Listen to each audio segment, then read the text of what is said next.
ये मुकाबला सिर्फ एक जीत नहीं था, बल्कि टीम इंडिया का खुला ऐलान था कि T20 वर्ल्ड कप से पहले वो पूरी तरह तैयार है। न्यूजीलैंड के खिलाफ T20 सीरीज जीतकर भारत ने न सिर्फ ट्रॉफी अपने नाम की, बल्कि टेस्ट और वनडे में मिली पिछली हारों का ऐसा बदला लिया जिसे क्रिकेट फैंस लंबे समय तक याद रखेंगे। याद कीजिए, कुछ महीने पहले वही न्यूजीलैंड टीम भारत को उसके ही घर में टेस्ट सीरीज में 0-3 से रौंद चुकी थी और फिर वनडे सीरीज में भी 2-1 से हराया था। उस वक्त सवाल उठ रहे थे, क्या टीम इंडिया दबाव में है, क्या बड़े मैचों में दम दिखा पाएगी? लेकिन गुवाहाटी T20 में जो हुआ उसने हर सवाल का जवाब दे दिया। भारत ने 154 रन का लक्ष्य सिर्फ 10 ओवर में हासिल कर लिया, वो भी 8 विकेट से। मतलब आधा मैच बाकी और कीवी टीम पूरी तरह ढीली। ये वही अंदाज है जिसे असली T20 स्टाइल कहा जाता है। मैच शुरू होते ही भारतीय गेंदबाजों ने माहौल बना दिया। तीसरी ही गेंद पर हर्षित राणा ने डेवॉन कॉनवे को चलता किया। अगले ओवर में रचिन रविंद्र भी टिक नहीं पाए और फिर जसप्रीत बुमराह ने तो जैसे न्यूजीलैंड की रीढ़ ही तोड़ी। पहली गेंद पर टिम सिफर्ट का ऑफ स्टंप उड़ता देख स्टेडियम गूंज उठा।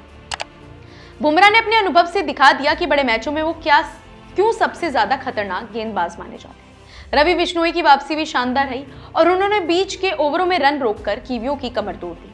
न्यूजीलैंड की पूरी टीम 154 रन तक ही पहुंच पाई और वहीं से कहानी लगभग खत्म हो गई। लेकिन असली तूफान तो इसके बाद आया। भारत की शुरुआत झटके से हुई। संजू सैमसन गोल्डन डक पर आउट हो गए और लगा कि शायद मैच में थोड़ा रोमांच आएगा, लेकिन फिर क्रीज पर उतरे अभिषेक शर्मा और ईशान किशन और इसके बाद जो हुआ वो किसी फिल्मी सीन से कम नहीं था। चौके छक्कों की बारिश शुरू हो गई। अभिषेक शर्मा ने गुवाहाटी की ठंडी रात में ऐसा तापमान बढ़ाया कि गेंदबाज पसीना पसीने हो गए।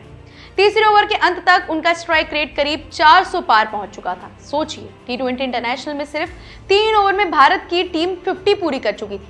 यह अपने आप में एक रिकॉर्ड था। ईशान किशन के आउट होने के बाद मैदान पर एंट्री हुई सूर्य कुमार यादव की और फिर शुरू हुआ असली स्काई शो। नो लुक छक्के, स्कूप शॉट्स और फील्डर्स के ऊपर से उड़ती गेंदें, पूरा स्टेडियम झूम उठा। कोच गौतम गंभीर तक डगआउट में मुस्कुराते नजर आए। अभिषेक शर्मा ने मैच 14 गेंदों में अर्धशतक पूरा किया, जो किसी भारतीय बल्लेबाज की दूसरी सबसे तेज T20 50 थी। पावर प्ले में भारत ने 94 रन ठोक दिए और वही मैच पूरी तरह एक तरफा हो गया।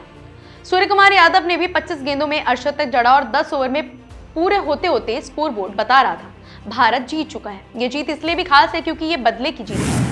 टेस्ट में 0-3 की शर्माखार, वनडे में 1-2 से सीरीज गंवाना, इन सब का जवाब टीम इंडिया ने बल्ले और गेंद दोनों से दिया। पूरी सीरीज में भारत का दबदबा रहा। नागपुर में 48 रन से जीत, रायपुर में 7 विकेट से धमाकेदार जीत और फिर गुवाहाटी में रिकॉर्ड तोड़ प्रदर्शन। अब सवाल आपसे है, अगर टीम इंडिया इसी लय में खेलती रही तो क्या कोई उसे T20 वर्ल्ड कप में रोक पाएगा?